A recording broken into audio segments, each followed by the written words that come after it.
beliau berkata bahwasanya Nabiullah Ibrahim alaihissalam beliau menjadi Khalilullah, beliau menjadi kekasih Allah karena 3 perkara. Apa itu? Yang pertama, Nabi Ibrahim lebih memilih perintah Allah daripada perintah selain Allah subhanahu wa ta'ala.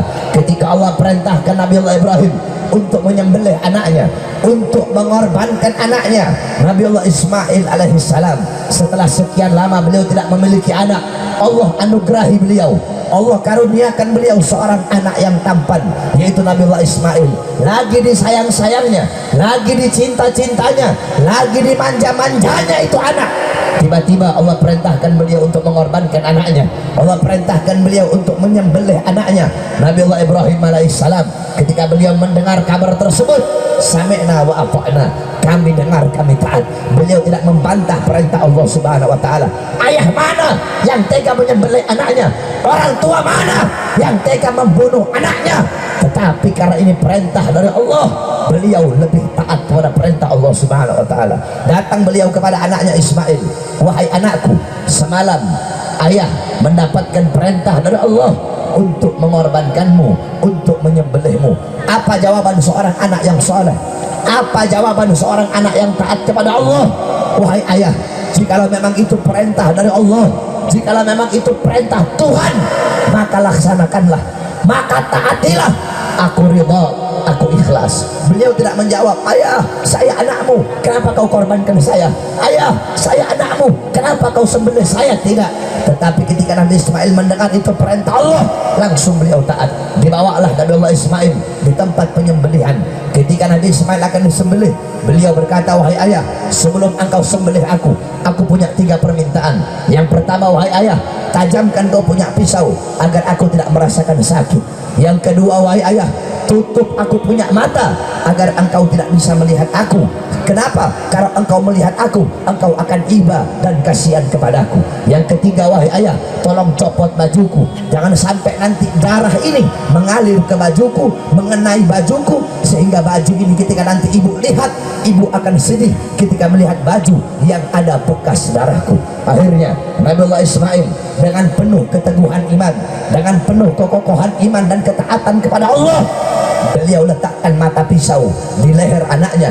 Ketika akan disembelih, tiba-tiba Allah ganti Nabi Ismail dengan seekor domba yang berasal dari sorga. Allah ingin menguji ketaatan Nabiullah Ibrahim kepada Allah. Allah ingin menguji ketaatan dan kepatuhan Nabi Ibrahim. Akhirnya Nabi Ibrahim lulus dari ujian tersebut, sehingga Nabi Ibrahim mendapat gelar kekasih Allah subhanahu wa ta'ala, karena beliau lebih taat kepada perintah Allah daripada perintah selain Allah. Allah gantikan Nabi Ismail dengan seekor domba yang berasal dari sorga. Makanya Sayyidina Ali bin Abi Thalib radhiyallahu an, ketika beliau ditanya oleh seorang pendeta, ada seorang pendeta Yahudi bertanya, wahai Ali, beritahu aku 4 makhluk yang tidak memiliki bapak dan tidak memiliki ibu, tapi 4 makhluk ini ada di muka bumi ya Allah subhanahu wa ta'ala. Sayyidina Ali menjawab, makhluk yang pertama Nabi Allah Adam alaihissalam, tidak punya bapak, tidak punya ibu. Makhluk yang kedua adalah ontanya Nabi Allah Saleh alaihissalam, karena onta Nabi Saleh keluar dari bumi, nggak punya bapak, nggak punya ibu. Yang ketiga, ularnya Nabi Allah Musa, karena ular Nabi Musa itu dari tongkat dilempar, tiba-tiba tongkat itu menjadi ular, tidak punya bapak, tidak punya ibu. Yang keempat adalah kambing Nabi Allah Ibrahim alaihissalam. Ketika Nabi Ismail mau sembelih anaknya, tiba-tiba Allah ganti dengan seekor domba yang berasal dari sorga, yang dimana domba itu tidak punya bapak dan tidak punya ibu. Saudara-saudara, itu yang pertama, Nabi Ibrahim menjadi kekasih Allah karena lebih taat kepada perintah Allah daripada perintah selain Allah. Beda dengan kita manusia-manusia sekarang lebih memilih perintah bos, lebih memilih perintah perusahaan, lebih memilih perintah manajer daripada perintah Allah subhanahu wa ta'ala. Kalian lebih memilih perintah makhluk daripada perintah Allah. Kalian abaikan perintah Allah di masjid-masjid kalian, di surau-surau kalian, di musola-musola kalian. Terdengar panggilan Allah, terdengar seruan Allah, terdengar panggilan salat, terdengar suara azan, hayya ala salat, hayya ala salat, ayo salat. Hei kamu yang berdagang, tinggalkan daganganmu.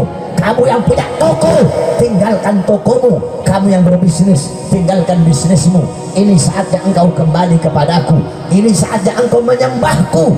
Tetapi kalian, kita abaikan panggilan Allah, kita abaikan suruhan Allah, dan lebih memilih panggilan perut, lebih memilih panggilan pangkat, lebih memilih panggilan dunia, lebih memilih panggilan bos, lebih memilih panggilan warung, lebih memilih panggilan dagangan, lebih memilih panggilan-panggilan dunia, panggilan syahwat daripada panggilan Allah Subhanahu wa taala. Kita lebih rela kehilangan Allah karena harta daripada kehilangan harta karena Allah Subhanahu wa taala. Lebih rela kehilangan Allah karena anak istri daripada kehilangan anak istri karena Allah. Lebih rela kehilangan Allah karena pangkat daripada kehilangan pangkat karena Allah. Lebih rela kehilangan jabatan karena Allah. Lebih rela kehilangan Allah karena jabatan daripada kehilangan jabatan karena Allah Subhanahu wa taala. Nabi Allah Ibrahim, beliau lebih rela kehilangan dunia dan isinya asalkan tidak kehilangan Allah Subhanahu wa taala. Yang kedua, Nabi Ibrahim menjadi Khalilullah, menjadi kekasih Allah. Kenapa? Karena Nabi Ibrahim tidak pernah gelisah, tidak pernah risau, tidak pernah susah dengan segala sesuatu yang telah menjadi tanggungan Allah Subhanahu wa taala. Apa itu? Rizki. Nabi Ibrahim tidak pernah gelisah dengan masalah rizki, tidak pernah risau dengan masalah rizki. Beda dengan kita. Kalau kita masih mikir besok mau makan apa, kalau nggak kerja nanti nggak makan, kalau nggak sekolah nggak dapat ijazah nanti nggak kerja, kalau nggak kerja nanti pengangguran, nanti nggak makan, nanti susah, nanti miskin. Nabi Ibrahim, beliau tidak gelisah dengan segala sesuatu yang telah menjadi tanggungan Allah. Saudara-saudara, rizki adalah hak seorang hamba terhadap Allah Subhanahu wa taala. Jangankan kita, hamba-hamba yang tidak beriman kepada Allah, Allah tanggung rizkinya, apalagi kita hamba-hamba yang beriman kepada Allah. Banyak anak-anak muda sekarang ketika ditanya, kamu kenapa nggak kawin, kamu kenapa nggak nikah? Beb, saya kalau kawin nanti anak orang mau dikasih makan apa, Beb? Nanti anak orang mau dikasih makan apa? Kalau ada anak-anak muda begitu, itu anak-anak muda goblok itu, saudara. Nggak yakin sama Allah, kayak nggak punya Allah, kayak nggak punya Tuhan. Bahkan bukan cuma anak-anak muda, banyak ustadz kiai sekarang. Dulu ada pernah satu ustadz, saya tanya, Ustadz gimana kabar? Alhamdulillah Beb, saya mah baik atuh Beb, cuma apa, kalau saya mah baik, cuma kantongnya nggak baik. Saya bilang, Ustadz goblok. Ada ustadz kiai ngomong kantongnya badan mah sehat Beb, cuma kantongnya nggak sehat. Ustadz goblok itu, kiai goblok. Kalau ada yang ngomong kantong nggak sehat, kamu nggak punya Allah. Terus selama ini kamu makan dari siapa kalau bukan dari Allah? Bukan kamu yang tidak punya Allah, bukan kamu nggak yakin kepada Allah, tapi kamu tidak pernah bersyukur kepada Allah Subhanahu wa taala. Oleh karenanya jangan risau, rizki telah ditanggung oleh Allah. Rizki ada dua, ada rizki yang mencarimu, ada rizki yang harus kau cari. Kalau kamu tidak bisa mencari rizki, maka ada rizki yang telah dibagikan oleh Allah untuk mencarimu. Saudara-saudara, jangankan kita manusia yang menyembah Allah Subhanahu wa taala, yang taat, yang patuh, yang tunduk kepada Allah Subhanahu wa taala. Nabi Sulaiman alaihi salam, satu waktu Nabi Sulaiman duduk di samping sungai, tiba-tiba ada seekor semut membawa gandum. Ini semut jalan bawa gandum sampai di pinggir sungai, tiba-tiba ada seekor katak. Ini katak keluar, ini semut masuk dalam mulut katak, ini katak masuk dalam sungai. Tiba-tiba ini katak keluar, ini semut keluar, sudah tidak ada gandum. Kemudian Nabi Sulaiman nanya, wahai semut, apa yang terjadi?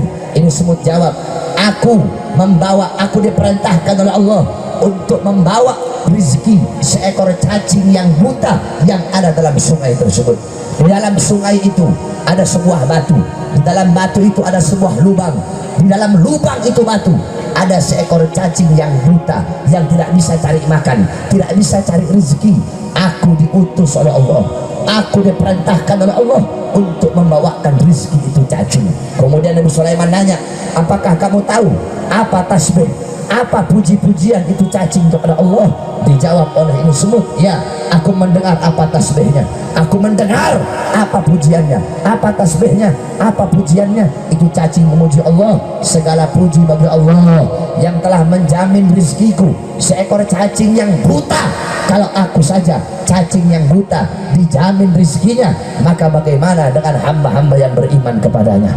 Oleh karenanya jangan risau, jangan gelisah dengan rezeki yang telah ditanggung oleh Allah Subhanahu wa taala. Saudara-saudara, hari ini rezeki kamu 10.000, walaupun dari pagi sampai pagi kamu cari uang, yang kamu dapatkan 10.000. Hari ini rezeki kamu 1 juta, walaupun kamu gak keluar rumah, yang kamu dapat 1 juta. Saudara-saudara, kita memancing, kita mancing di laut yang sama, lautnya sama, lautnya sama, perahunya sama, jorannya sama, kailnya sama, umpannya sama, tapi apakah dapat ikannya sama? Tidak, saudara-saudara. Si A dapat ikan 2 ekor, si B dapat ikan 5 ekor, si C dapat ikan 7 ekor, si D nggak dapat ikan, padahal lautnya sama, perahunya sama, dayungnya sama, jorannya sama, kailnya sama, umpannya sama, tetapi rezekinya tidak sama. Seperti itulah rezeki, semua telah diatur oleh Allah. Yang penting kita ikhtiar, yang penting kita berusaha untuk mencari rezeki tersebut. Saudara-saudara sekalian, coba kita lihat, kita orang-orang sekarang pagi siang sore malam sibuk cari rezeki, pagi siang sore malam sibuk mencari sesuatu yang telah dijamin oleh Allah Subhanahu wa taala. Sedangkan surga yang belum dijamin malah kita lalai, malah kita lupa, kita nggak mau nyari sesuatu yang belum dijamin. Surga belum dijamin, tapi kamu tidak bersungguh-sungguh mencarinya. Sedangkan dunia, sedangkan rezeki yang telah dijamin, justru kamu bersungguh-sungguh nyarinya. Harusnya kebalik, surga yang belum dijamin harusnya kita bersungguh-sungguh. Rezeki dunia biasa-biasa saja. Oleh karenanya Nabi Ibrahim menjadi Khalilullah.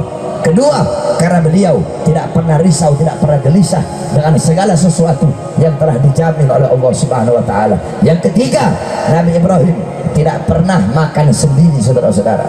Nabi Ibrahim kalau makan pasti bareng-bareng, pasti bersama-sama, nggak pernah beliau sendiri. Kalau lagi ada makanan sendiri, beliau rela jalan kaki berkilo-kilo hanya untuk cari teman untuk makan bersama-sama. Karena 3 hal inilah Nabi Ibrahim menjadi kekasih Allah. Oleh karenanya tanamkan dalam hati, dalam jiwa anak-anak kamu millah atau ajaran dari para Nabi Allah Ibrahim alaihi salam.